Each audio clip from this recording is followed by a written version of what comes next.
That's kind of you. Thank you very much. Good afternoon, everyone. I'd like to start by acknowledging the traditional owners of the land and pay my respect to elders past, present and emerging, and extend that respect to any Aboriginal and Torres Strait Islander people in the room with us today. I'd also like to acknowledge the wider AFP team that are here in the room and those of you online, because many of the initiatives that I'm going to talk about today are brought to you by those people. Now, I was remarking to my panel members earlier on that it's always really interesting to have a topic about health immediately following lunch. So if you feel the need to fall asleep, in protection of my mental health, can you hide it, okay? Or just give the person next to you a bit of a nudge, okay? So you guys are familiar with the concept of a psychologically safe workplace. You are familiar with terms like mental health injury, graduated return to work, workers' compensation. Well, let me tell you, the Australian Federal Police is not. It is not their core business. Let me give you some context. The organisation is 6,500 people strong. 2/3 of the organisation are police or protective service officers, and the remainder are corporate staff like myself. We don't get guns, by the way. The organisation is arguably has a very low health literacy rate and an even lower mental health literacy rate.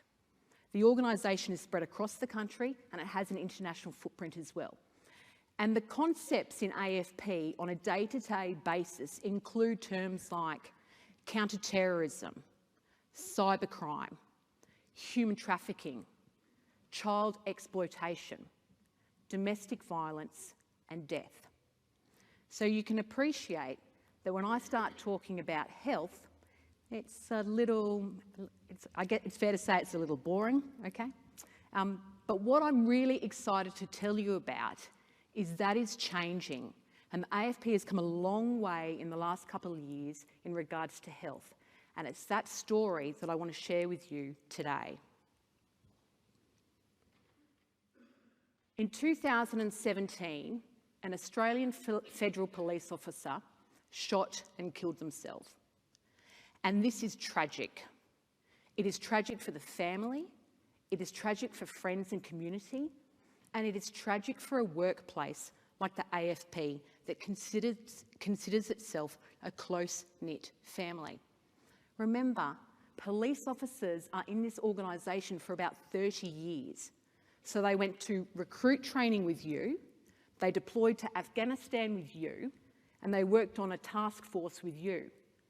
So this kind of event has a ripple effect throughout the organisation, and it rocks it. It really shook the AFP, and if I'm honest with you, it shook me too. It had been a number of years since I lost a patient, but that familiar feeling came flooding back to me during this time. Now, in the hours that followed this event, we deployed internal and external welfare support to the ground immediately. This included psychologists, our peer support people, chaplains, people that were trained in grief and trauma counselling onto the ground immediately. We supported our senior leadership group in understanding how this could have occurred and in developing messaging for the organisation as well. And of course, we needed to tell the organisation what had happened. People in Perth and people in the Solomon Islands didn't know what was going on, and we wanted to let them know before the media or social media did. In the days that followed, we deployed welfare support to a number of the offices where there are large groups of people. And again, this looked like internal and external resources and psychologists and people that were trained in grief. We also obviously had to let a whole lot of other people know. We let Comcare know, we let government know, and we began to field hundreds upon hundreds of media inquiries. What's important to remember, and something that you may not know, is that in the weeks following an event like this, it is high risk for another suicide. Now take the AFP context, where you have police officers who are arguably desensitised to death, with access to lethal means, and this risk doubles. So in the days to weeks following this event, our case managers and our welfare staff made phone call after phone call after phone call to every person that was in a medium to high risk category for suicide. Now, most of those people were very grateful for the contact, but of course there is always a number that perceive it negatively. But this is hard work, and this is grueling work, but we did it. What's important to remember is that when this tragic event occurred, AFP had already recognised that it needed to improve mental health in the organisation. It had already engaged Phoenix Australia and already had in place a world-class peer support program. But we know there are risks of this occurring. We know there are risks to injury and barriers to people seeking help. But what are those in a challenging and dynamic environment? The first thing you've got to think about are these individual characteristics. Police officers join the organisation because they want to serve. They have a family member that served, they had a connection with the police when they were very young. They see it as a vocation. Their self-image and their self-worth is attached to their role. They have unrealistically high expectations of themselves as problem solvers, and so they believe they can problem solve their way out of injury. And of course, they are trained. They are trained to hide or at least suppress emotion when on the job. So after many years, this highly developed skill results in a police officer who is very clever at hiding their emotions. And of course, there are cultural barriers that you would be familiar with. This concept of not letting down your mates is entrenched and blindly adhered to. Stigma is real and it's pervasive, and injury and illness is seen as weakness. And of course, people don't put their hands up for help because there is a fear of consequence. Fear of being sidelined into an administrative position, failure of promotion, failure of selection, or medical retirement. I often have police officers say to me, "Doc, why would I tell you about my injury? You're just going to take my firearm away from me." And let me tell you, it is a really delicate balance protecting the rights of a police officer and that of public safety. And so occasionally, albeit rarely, but occasionally, we do need to remove police officers' firearms. And what happens then? They are sidelined into an administrative role. They are victims of stigma. We asked our workforce, what are your top operational stressors? What is the environment that is creating this stress for you? And this is what they told us. This is the top 5 operational stresses in the AFP. And they may be a little different to what you expected.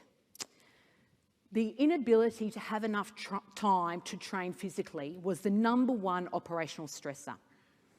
Paperwork doesn't refer to just that sort of bureaucratic red tape that we're all used to, but it's that constant pressure in a law enforcement environment that the judicial system is watching over you and you will be scrutinised. Fatigue is not about feeling tired at the end of the day or tired at the end of a run of night shifts, but it is chronic exhaustion that is reflected of a really high operational tempo. The 4th operational stressor was just not having enough time to spend with family and friends. And the 5th was not having enough time to be able to eat well. So we were starting to see a theme in our workforce and we surveyed them. Interestingly, the lowest stressors in the organisation were having to work alone at night, negative perceptions from the public, negative comments from the public, and the lowest operational stressor was traumatic events like motor vehicle accidents, domestic violence, and death. So then we asked our organisation, why won't you go and get help? You've got all this help available. What would be the barriers to you seeking help? And the message was loud and clear. They are worried about the impact on their career. They are worried about confidentiality. They believed their colleagues would lose trust and confidence in them, and they believed they would be perceived as weak. There obviously are external factors as well that put pressure on workforces. And this is a photo that was taken last month on the steps of Parliament House with a group of Western Australian police officers protesting about their perceived lack of workers' compensation in Western Australia. And I think it's fair to say, and I think you would agree with me, that the workers' compensation process is complex. Complex when you're well, let alone when you're unwell. And for police officers who don't deal with this and don't have this as their core business, it's really hard. And in fact, they tell me that they find it adversarial and they find it lengthy. They believe they are being questioned and investigated. And don't forget, they're the police. They do the questioning and the investigating. And then they tell me that they feel that they have to prove. It's all about this proof of injury in the workplace. And don't forget, they're the ones that are dealing with offenders who are trying to prove innocence, or victims who are trying to prove events as well. So you can see that the workers' compensation process is a 180-degree turnaround for police officers. But of course, there are other external pressures. Media, trial by media, social media, where our police officers on a Saturday night at midnight are being filmed by passers-by, the judicial system, and, let's be fair, the medical system. Access to the right treatment at the right time is not guaranteed. Variability of diagnosis exists, we know that, partly because these diagnoses are challenging, but partly because they present differently in police over a long period of time, often with comorbid substance abuse. In my role, on a good day, I see treatment that is not harmful, but on a bad day is borderline negligent. So we've got all this information. So what did we do? The Australian National Audit Office decided to conduct a review into mental health in the AFP. So here we went through it again. This is all throughout the media, and this is a number of months after the suicide that had occurred. So this was just flooding the organisation again. And this has an effect on morale, and it has an effect on pride. And morale and pride are critical to good health in the workplace.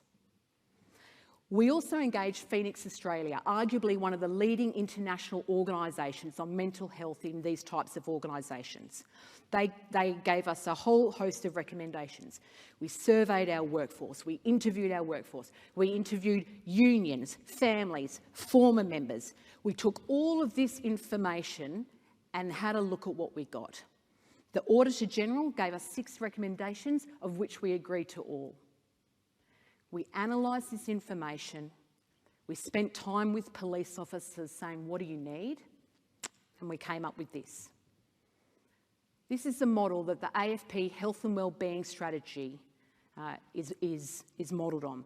And you can see here that me is central to the process, because health can become like a conveyor belt. You just kind of go along and people tell you what's happening. But particularly for police officers, they need to feel in control. And so we wanted to highlight to them that they are the drivers of their health consequences. Physical health obviously refers to those things like cholesterol and diet and exercise, and is really in response to that number one operational stressor that our workforce told us about, the inability to have time to train physically. The psychological health pillar here is not just about being free from diagnoses, but it's about being able to withstand your daily stresses. So your daily stresses and my daily stresses are very different to the police officer that works in child exploitation. Social health is about that concept of health outside the workplace, with your loved ones or your families or your sport or your sporting group. And again, is in recognition of what police were telling us, that they just felt they didn't have time for this aspect of their health, and that was impacting them at work. We also know that for police officers, their health tends to bumble along, They have exposure to trauma again, again, and again, and it's at about this point that the family starts to notice a deterioration in their health. But it's at about this point that they end up getting help. Organisational health refers to work demands and work pressures and really having clear roles and responsibilities. And we know that this is really important in police because it is often an organisational decision that tips them from being well to unwell. That conversation, I know I told you could have leave on Friday, but now you need to cover this roster. It is those decisions that really catapult police into a state where they are unwell. So we're rolling out a number of great initiatives within the AFP. We have a world-class peer support program across the country for our internationally deployed folk and for our family members. We have mental health first aid training and we have resilience training. We recently launched a series of very senior members in the organisation being videoed, talking about their own health problems and how they overcame them in an effort to really, address stigma. These initiatives are simple and they are genuine because police will see straight through them. What's important about these initiatives is that we haven't just come up with them and said to the organisation, here, enjoy this. We've partnered with police in developing these and in delivering them. Because clinicians can bring the evidence, but it is police that really bring the credibility to these programs. Don't get me wrong, we've got a long way to go. Will these initiatives help prevent another suicide? I hope so, but we can't be certain of that. So what might the future look like? Some of you would be aware that in Canada, they have developed a set of psychological standards for a safe workplace, and they may be a few years away from legislating these. But for organisations such as the AFP, it is mandated in Canada to develop and provide a PTSD prevention program every 5 years, and this plan must be submitted to government. Probably the single greatest effect we could have on police health and first responder health more broadly is presumptive legislative change, whereby if you are injured in the workplace and sustain a psychological injury, it is assumed to be related to your work. A number of provinces in Canada have adopted this model for post-traumatic stress disorder for their first responders, and a number have adopted it more broadly for operational stress injuries. The AFP is a strong advocate for this legislative change, which we know will have a huge impact on the health of first responders. We also need a political champion. We need to get this message out. And we need to have a national dialogue to create a framework in support of first responder health. And that involves people from first responder communities, law enforcement officers, unions, health professionals, the list goes on. And there's some of the things that we're talking about and really advocating for at the AFP, really in that sort of strategic context to have great effect. I hope today that I've been able to explain to you some of the challenges of health in an environment such as the Australian Federal Police. It is not simply cause and effect. It is multidimensional and multifaceted, and it really needs a holistic approach to health. In fact, yesterday I was working in the Melbourne office and a police officer stopped me and he said, "Doc, I just want to tell you that I've been off work unwell with PTSD for a number of months, and I've just commenced my graduated return to work." He said, "I walked past a mate in the corridor and we kind of realised we'd been off for the same amount of time, and we both disclosed that we'd been off with psychological injury." And he said to me, "Doc, that would never have happened 2 years ago." That shared experience creates a rapport and a trust that no health initiative can trump. That network of trusted individuals is when you get great health outcomes in an organisation like the AFP. Thank you.